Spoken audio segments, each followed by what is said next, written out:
가지고 개성에서 수도를 오늘날 서울로 옮겼다는 거. 왜냐면 개성에 있기 싫겠죠.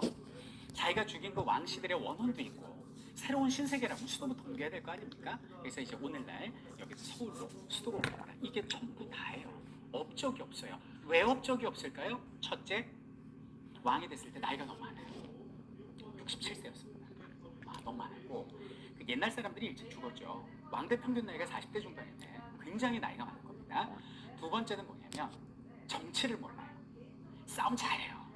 조선 최고의 신국입니다. 쏘잖아요. 7명의 머리를 꿰대요. 화살. 과장이 있겠지. 말도 안 되는 소리죠. 150m 밖에 있는 적장의 투구끈을 한 방에 그냥 끊어버린 이 사람이 이성계예요. 근데 왕이 되고 나니까 정치를 모르잖아요. 그러니까 떠듬떠듬 하는 거예요. 그럼 그때 출동한 사람이 누굴까요? 빰빠밤 삼봉 정도전이 출동을 한 거죠. 그래서 사실상 조선을 디자인한 사람이 정도전이다 이렇게 보시면 됩니다. 여기는 정도전은 유학자, 유학의 한 계열인 성리학자 출신 아닙니까? 자, 이러다 보니까 이 사람은 불교를 굉장히 좀 억압을 해요. 그래서 부처씨가 떠들어대는 잡스러운 소리라는 불시잡변이라는 책을 쓰고요.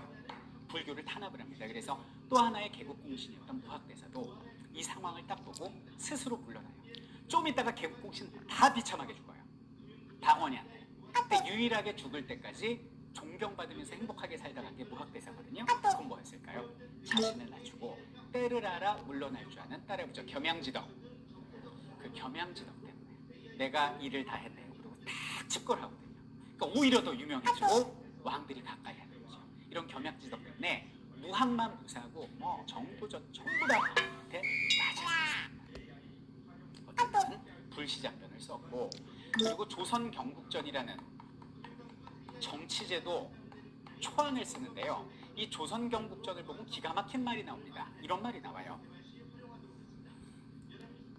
왕의 자질에는 어진 자질도 있고 그른 자질도 있는데 어진 자질은 우리가 따라야겠지만은 잘못된 자질은 우리가 그 기질을 변화시켜야 된다는 주장입니다.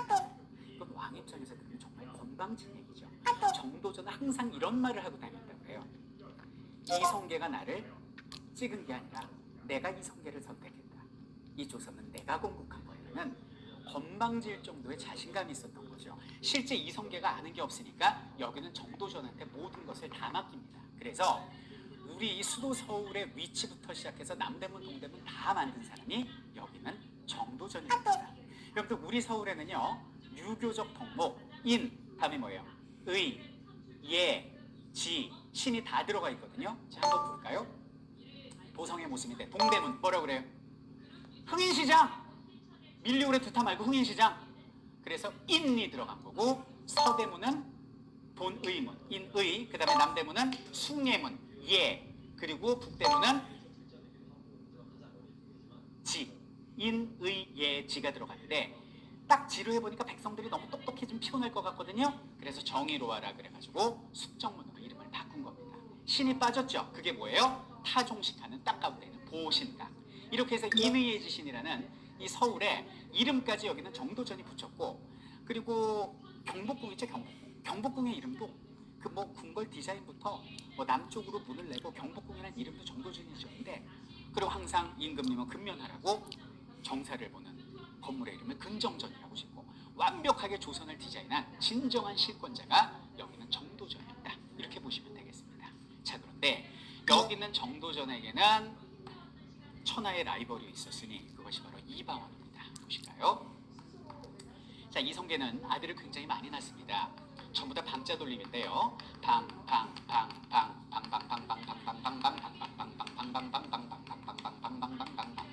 계속 방자 돌리면 아들을 낳아요.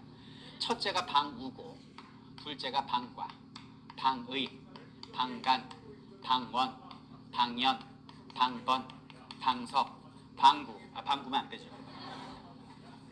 이렇게 있어요. 그래서 요렇게가 한시 부인 소생이고요. 한시 부인. 그리고 요렇게가 조금 전에 말씀드린 신덕왕후 강씨의 소생입니다. 그러면 지금 요 두 명은 요거 무슨 다른 자식이라고 그래요? 배가 다르잖아요. 나온 배가. 배 다른 자식. 이복 형제 이렇게 보시면 돼요.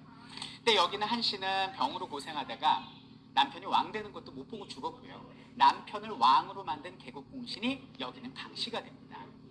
근데 이 형제들 중에 가장 똑똑한 게 누구냐면 여기는 바로 다섯째 방언이었습니다. 자, 근데 문제는 뭐냐면 여기 있는 신덕왕후 강씨와 여기 있는 정도전이 정확하게 서로 정치적 목적이 일치하게 됩니다. 자, 그게 뭐냐? 여기는 방언이가 왕이 되잖아요. 정도전이 일단 피곤해. 여러분들 정도전이 꿈꿨던 세상이 뭔지 아세요? 신권 중심의 세상입니다. 정도전이 가장 무료한 건 뭐냐면 이 왕조라는 거는 아버지 자식으로 다 타고 내려가기 때문에 성군이 나오면 나라가 발전하지만 이상한 폭군이 나오면 나라가 망합니다. 그래서 이상한 왕이 나오더라도 나라가 망하지 않는 컨텐츠, 매뉴얼을 만들어 놓은 게 정도전이에요. 그래서 이 정도전은 이 삼국시대나 고려시대 왕들은 뭐 띵까띵까예요. 뭐 술 먹고 싶으면 술 먹고 뭐 여자친구 만나고 싶으면 여자친구 자기 마음이 없는데 조선시대 왕들은 그게 불가능해요. 자, 정도전이 어떻게 되냐? 경연을 강화합니다. 경연이라는 건 왕이 신하하고 함께 학문을 토론하고 현실 정치를 노라는 건데 사실상 신하들이 왕을 공부시키는 거예요. 조강이라고 그래서 아침 2시간, 주강 점심 2시간, 석강 저녁 2시간, 하루에 6시간씩 신하들하고 공부를 해야 돼요. 그리고 윤대라고 해서 의무적으로 각 관청의 관리들을 만나서 소리를 들어야 되고, 그리고 아래로는 선비부터 위로는 재상들까지 상소문을 받아서 읽어야 되는데 상소문을 읽는 시간을 잠자기 직전으로 배치해 놓습니다. 그 상소문이 오늘날로 따지면 여러분들 인터넷보다 악플 달리는 그 심정이에요. 내가 글을 달았는데 누가 악플 달아놓으면 그게 잠이 오냐고. 그걸 꼭 자기 전으로 해놔요. 그래서 조선시대 왕을 완전히 그냥 쥐잡듯이 해놓은 게 여기는 정도전입니다. 조선시대 왕들 잠도 못 자요. 하루에 뭐 서너 시간 잠 많이 잔 겁니다. 그래, 이게 조선시대 왕이 하루 아니에요. 6시에 일어나서 아침 문안하고 식사하고 아침 공부 조강 조회하고 오전 업무 보고 점심 먹고 공부 또 하고 또 숙직자 확인하고 저녁 공부하고 저녁 먹고 어른들한테 문안 드리고 상소문 읽고 잠 안 오고 뒤척이다 다시 아침 맞이하고 아주 힘들어요. 이 만드는 게 정도전이에요. 세자는 서연이라고 그래서 공부를 시키고 방언이가 왕되면 이거 말 듣겠어요? 안 들어. 그 정도전은 방언을 싫어합니다. 네. 근데 신덕왕후 강씨는 어때요? 누가 왕이 돼야겠어요? 내 자식이 왕이 돼야 될 거 아니야. 그래가지고 막내 방석이를 갖다가 세자로 밀자 그래요. 왜냐면 당신이 지금 이 나라 해먹고 당신 죽으면 우리 아들 나중에 장성해서 우리 아들이 왕하고 누이 좋고 매부 좋고 아닙니까? 그래갖고 둘이 합체가 돼가지고 강력하게 주장을 하니까 이성계가 무슨 힘이 있어요? 알았어. 그래가지고 막내 방석이를 갖다가 다음 왕의 준비 세자 책봉을 해버린 거죠. 그럼 여기는 이방원 입장에서 기분이 좋아요, 나빠요? 나쁠 거 아니야. 그래가지고 거사를 일으키게 됩니다. 그것이 제 1차 왕자의 난이 되는 거죠. 제1차 왕자의 난은 누구 작품이냐면 뭐 방원 근처에 이숙번이라는 참모도 있었지만은 제가 그랬죠. 결혼 잘해야 된다. 원경왕후 민씨의 작품입니다. 나중에 그 명성왕후 집안이에요. 명성왕후가 민씨잖아요. 나중에 근대 가면 이 민씨란 여자가 얼마나 똑똑한 여자냐면 여기는 방원이한테 몸을 낮출 것을 주문해요.